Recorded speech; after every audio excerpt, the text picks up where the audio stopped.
24 saattın içinde berбестен дагы деле документте даяр эмес деп кармап отурат.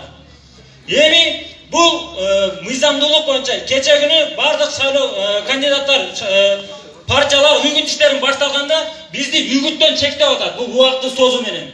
Бул атайын саясий чечим болуп атат.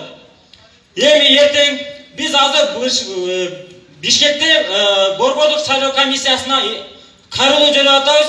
Кайрылууда ошол чечимди эмнеге кечиктирип атасыңар? 24 сааттын ичинде бере турган чечимди кечиктирүү менен булар дагы мыйзам бузуп атат.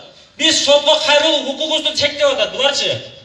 Ошон үчүн баарыңыздар кайдыгер кароого өзүңүздөрдүн конституциялык укугуңуздарды азыртан катуу турбасаңыздар, эртеңки булар келгенден кийинки бийликтин өкүмү кандай болору бизге белгисиз.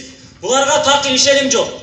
Мен сотторго да ишенбейм. Буга чейин да биз соттордон утуп келгенбиз, бирок жыйынтыгын баары билебиз кандай болгонун. 2010-жылы, 2011-ci, 2015-ci жылдагы чечимдерди билебиз кандай болгонун. Ошондуктан мен кайрыларым ушул бардык жарандарга, элдерге кайрылам. Ушула өзүбүздүн укугубузду өзүбүздүн колубузга алып, өзүбүз талап кылмайынча биз үчүн бирөө биз нерсе куруп бербейт, бир нерсе жасап бербейт. Ошон үчүн баарыңыздар келиңиздер, кайдыгер болбоңуздар.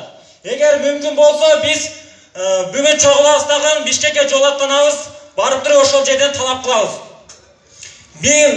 Борбордук шайлоо биз 10 жылдан бери келе аткан шайлоо көрсөтүп турат. Элдик парламентти курабыз деп жалгыз бүтүн Кыргызстан гана баратат. Калгандардын бардыгы бул бийликтин партиясы. Ону бардыгы билет. Ошо элдик партияны четтетүү менен бул Борбордук шайлоо комиссиясы элге каршы чыгып отур.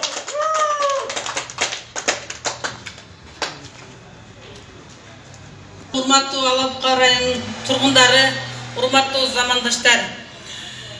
Мына биз көптөн күткөн 2020 жылдын 4-октябрында Кыргыз Республикасынын Жогорку Кеңешине